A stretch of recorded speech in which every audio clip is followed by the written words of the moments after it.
नमस्कार।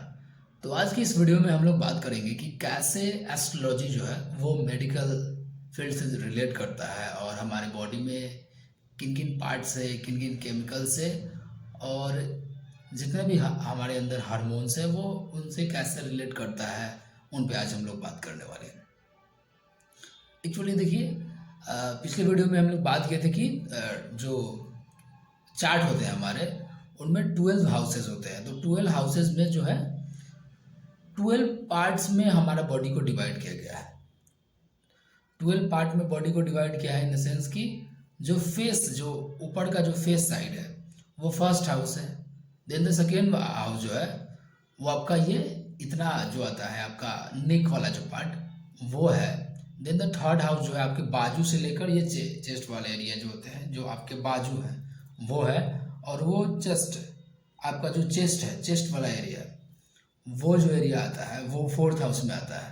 Then the fifth house में जो आता है आपके अपर स्टमक वाले जो पार्ट होते हैं, डायफ्राम वगैरह, वो सब सारे आते हैं। Then the sixth house is आपके जो स्टमक है वो सब सारे आते हैं। देन द सेवेंथ हाउस जो आता है वो आपके जितने भी पेंक्रियाज है और उसके ऊपर वाले पार्ट, यानी कि लोअर वाले जो आपके स्टमक का पार्ट है वो सब सारे आ जाते हैं सेवेंथ हाउस में। Then the eighth house is your private parts and आपके स्टमक के जितने भी नीचे वाले पार्ट हैं वो सब सारे जो एट्थ हाउस में आते हैं। Then the ninth house is associated with the आपके जो कौन से हैं आपके थाई जो है, थाई जो नाइन्थ हाउस से एसोसिएट होते हैं। देन आपके नी जो होते हैं वो 10th हाउस से एसोसिएट होते हैं। देन आपके काफ मसल्स इन द सेंस कि जो नी के नीचे जो मसल्स होते हैं, मस्क्यूलर टिश्यूज होते हैं, वो जो कहाँ से रिलेट करते हैं, वो 11th हाउस से एसोसिएट होते हैं। और 10th हाउस ये आपके फुट पाम, यानी फुट जो है उसके पाम है वो एसोसिएट होते हैं ये आपके 12th हाउस से। तो ये सब बॉडी पार्ट जो थे जितने भी, वो सब सारे हाउसेस से बिलोंग करते हैं। बट हमारे बॉडी के अंदर सप्त धातु यानी कि 7 धातुज है। कितने धातु है? 7 धातु है। तो सातों धातु जो है ना हमारे प्लानेट से कहीं ना कहीं क्या है, इंटर रिलेटेड, इंटर कनेक्टेड है। तो जो अस्थि वाला जो पार्ट है, कितने 7 धातु है, कौन कौन से हैं? रस, रक्त, मांस, मेद, अस्थि, मज्जा और शुक्र, यानी कि ये 7 धातु है। तो 7 धातु किस किस चीज़ से एसोसिएट होते हैं? तो जो रस धातु है ना हमारे लीवर सिस्टम से एसोसिएट होता है। यानी कि हमारा जितने भी बॉडी में रस बनता है वो कहाँ से बनता है? लीवर के द्वारा क्रिएट किया जाता है। लीवर जो भी हम लोग फूड इंटेक करते हैं वो जो है वो हमारे स्टमक में जाता है और उसको रस के फॉर्म में तब्दील करने का काम किसका है? वो हमारे लीवर सिस्टम का है। डाइजेशन के फर्स्ट प्रोसेस में, फर्स्ट नहीं सेकंड बोल सकते हैं, because the first process is the, जो च्यूइंग करते हैं हम लोग फूड को, वो फर्स्ट प्रोसेस होता है। तो वो वहाँ से भी इंजाइम जो है करने के मिलता है। लेकिन जो एस्ट्रोलॉजिकल व्यू से देखें तो वो जो है आपके बॉडी में जो रस जो आता है, जो आयुर्वेद में रस, रक्त, मांस में अस्थि, मज्जा, शुक्र बताया गया है, तो वो रस जो है कहाँ से एसोसिएट है? वो लीवर से एसोसिएट है। रक्त जो है ना वो हमारे ब्लड को डिनोट करता है। रक्त मीन्स ब्लड। मांस कहाँ से एसोसिएट होता है? तो मांस भी जो है ना ये मार्सियन कैटेगरी में ही आता है। ये मांस धातु भी। फिर रस, रक्त, मांस, मेद जो होता है ना, मेद फिर से कहाँ से एसोसिएट होता है? वो हमारे बॉडी में जुपिटरियन क्वालिटी को मेद में क्योंकि आपके बॉडी में फैट लेवल है ना वो भी जुपिटर से एसोसिएट होता है। मांस, मेद, अस्थि जो है ना हमारे बॉडी में वो सूर्य और शनि दोनों से डिनोट होता है। यानी कि बिकॉज उसके अंदर वाला जो पार्ट होता है वो सूर्य का होता है, जो भी बोन मैरो होते हैं, और उसके ऊपर वाले जो पार्ट है वो शनि के पार्ट होते हैं। तो ये थे अस्थि। फिर मज्जा आता है। जो मज्जा होता है ना, जो हमारे नी जितने भी ज्वाइंट्स है उसके बीच में एक स्पेशल टाइप की केमिकल्स होती है, वो केमिकल जो है वो मज्जा से एसोसिएट होता है। तो मज्जा कहाँ से आता है? ये शुक्र का पार्ट है। ये किसका पार्ट है? वो शुक्र का पार्ट है। देन आफ्टर मज्जा, फिर देन आफ्टर क्या आता है? देन आता है आपका शुक्र, मांस में दस्ती मज्जा शुक्र, तो शुक्र भी है, तो शुक्र तो टोटली शुक्र ही है। तो ये जो आपके 4 प्लैनेट जो थे, ये 4 प्लैनेट आपके बॉडी में ये वर्क करते हैं। तो देन हम लोग अभी बात करेंगे कि कैसे आयुर्वेद के हिसाब से वात, पित्त और कफ, ये जो 3 प्राकृतिक है, ये कैसे प्लैनेट से, यानी कि जितने भी प्लैनेट्स हैं हमारे, वो कैसे एक दूसरे से कोरिलेट करते हैं। तो वात वाले जो प्लैनेट होते हैं, वो जो हमारे बॉडी के अंदर एयर को बढ़ाता है, यानी कि एयर की मात्रा को जो है वो बढ़ाता है। और एयर इन द सेंस कि क्रिएट करता है आपके मसल से ही, आपके बोन से, मतलब जितने भी धातु है उसमें एयर का इंट्रैक्शन क्या कर देता है? बढ़ा देता है। तो कौन से होते हैं? देखिए, Saturn is a Airy planet, यानी कि जब भी सैटर्न की दशा आती है तो व्यक्ति के बॉडी में एयर का जो है बढ़ जाता है एयर। राहु की जब भी दशा आएगी उस समय क्या बढ़ जाएगी आपकी बॉडी में? एयर का जो मात्रा है वो बढ़ जाएगा। जुपिटर जो है, जुपिटर यानी कि वो आपके बॉडी में क्या करता है? आपके बॉडी में जो है किस चीज़ की? कफ की मात्रा बढ़ाता है। कफ इन द सेंस कि वो जनरेटिव प्रोसेस है, यानी कि आपके बॉडी को एक स्थूल स्थिरता दिया हुआ है, फैट दिया हुआ है ना। आपके बॉडी में जब फैट रहता है तो आपके mind and all over body क्या होते हैं? स्थिर रहते हैं। और स्थिर पोजीशन में जो है आपको एक स्थिरता प्रदान करता है, वो तो है शुक्र भी जो है ना, वो कफ का प्लैनेट है। बिकॉज ये कफ जो होता है, अगर 5 धातुओं में देखा 5 महाभूतों में देखा जाए तो 5 महाभूत कौन कौन से होते हैं? द फर्स्ट महाभूत इज देखिए, अर्थ है, वाटर है, फायर है और एयर है और आकाश है। ये 5 महाभूत से मिलके ही ये टोटल जो है संसार, यानी कि अर्थली दुनिया, जो फिजिकल इन्वायरमेंट है, वो सब सारी चीज़ कहाँ से मिलके बने हैं?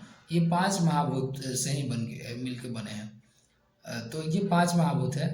और जब कभी आप सुनते होइएगा कि किसी को भूत पकड़ लिया है, तो एक्चुअली में भूत पकड़ने का जो ये साइंस है ना, ये भूत पकड़ा है नहीं, बिकॉज ये 5 महाभूत होते हैं ना हमारे बॉडी में, तो किसी का बैलेंस बिगड़ जाता है। यानी कि जैसे कि हो सकता है किसी का आकाश तत्व गड़बड़ हो गया हो, किसी का पृथ्वी तत्व जो है उसके बॉडी से कहीं ना कहीं इम्बैलेंस हो गया हो, वाटर तत्व इम्बैलेंस हो गया हो, तो इमोशनली व्यक्ति ज़्यादा, उसके बॉडी में इमोशनल इंटरप्शन होगा।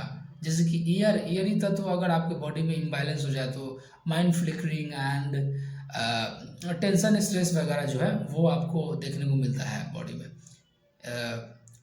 पित्त प्रकृति, यानी कि जब क्या होता है, जब आपके बॉडी में फायर की मात्रा बढ़ जाए या फिर इम्बैलेंस हो जाए तो उस कंडीशन में क्या होता है कि व्यक्ति चिड़चिड़ा हो जाता है, बात बात पे गुस्सा करता है। तो इस टाइप की ये आपकी 5 महाभूतों में से एक महाभूत जो है कहीं ना कहीं गड़बड़ हो गए, यानी कि इम्बैलेंस हो गए। इस कारण से ये भूत का जो कॉन्सेप्ट है यहाँ से आता है कि आपके 5 महाभूतों में से कहीं ना कहीं एक महाभूत जो है उसमें इम्बैलेंस आ गया है। 2 भी हो सकते हैं या फिर सब भी हो सकते हैं। तो ये जो है भूत का कॉन्सेप्ट है और यही भूत होता है। और तो हम लोग टॉपिक से थोड़ा सा बाहर चले गए थे, लेकिन ये भी इम्पोर्टेंट था इससे। तो जो हम लोग बात कर रहे थे कि शुक्र जो होता है, शुक्र क्या होता है? शुक्र भी कफ का क्रिएशन है। कफ जो यानी कि हमारे बॉडी को स्थूलता प्रदान करती है, तो वो क्या है? कफ ये शुक्र बताता है। देन आफ्टर जो मार्स है, सन है और केतु है, मार्स, सन और केतु, ये तीनों जो है पित्त प्रकृति के, यानी कि इसकी टाइम पीरियड जब भी आएगी तो आपकी बॉडी में क्या होगा? एक तो ट्रांसफॉर्मेशन होगा। यानी कि पित्त का क्या काम है हमारे बॉडी में? पित्त का काम है ट्रांसफॉर्मेशन करना। यानी कि जब भी आप खाना खाते हैं तो उस खाना को हमारे एब्जॉर्ब करने के लिए, हमारे बॉडी को एब्जॉर्ब करने के लिए क्या होता है? उस खाना को फिर से पचाया जाता है। यानी कि उस खाना को हमारे लिए एक एब्जॉर्बेबल कंडीशन में लाने के लिए हमारे पित्त जो है वो रेगुलर बेसिस पे काम करती है। जब भी पित्त की आपके बॉडी में इम्बैलेंस या फिर ज़्यादा हो जाए, तो अगर ज़्यादा होता है तो व्यक्ति लीन हो जाता है, यानी कि केतु की टाइम पीरियड जब भी स्टार्ट हो तो व्यक्ति क्या हो जाता है, लीन हो जाता है।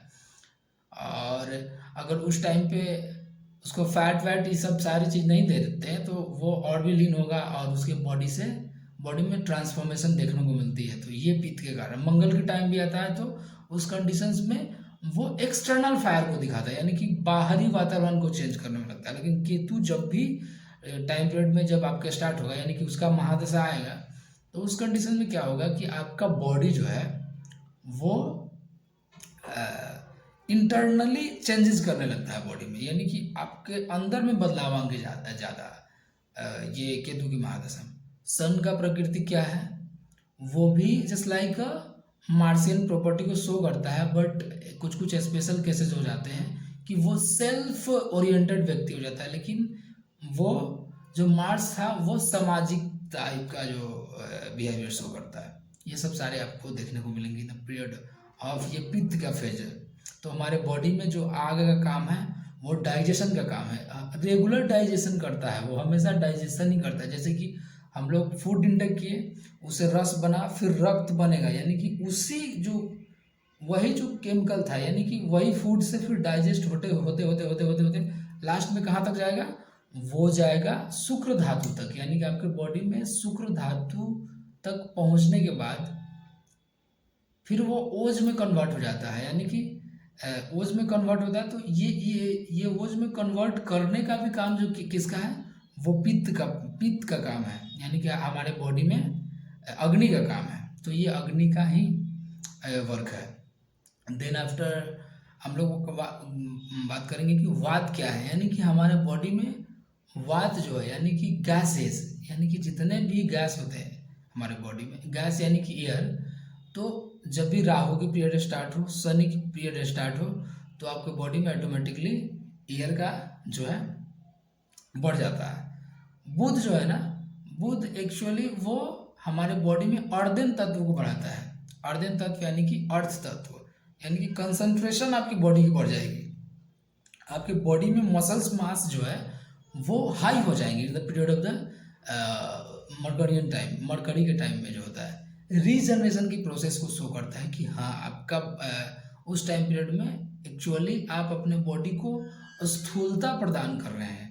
तो वेंस वगैरह, मसल्स वगैरह एंड जितने भी बॉडी में पार्ट्स होते हैं उनको एक बूस्ट मिलता है इन द पीरियड ऑफ मरकरी के।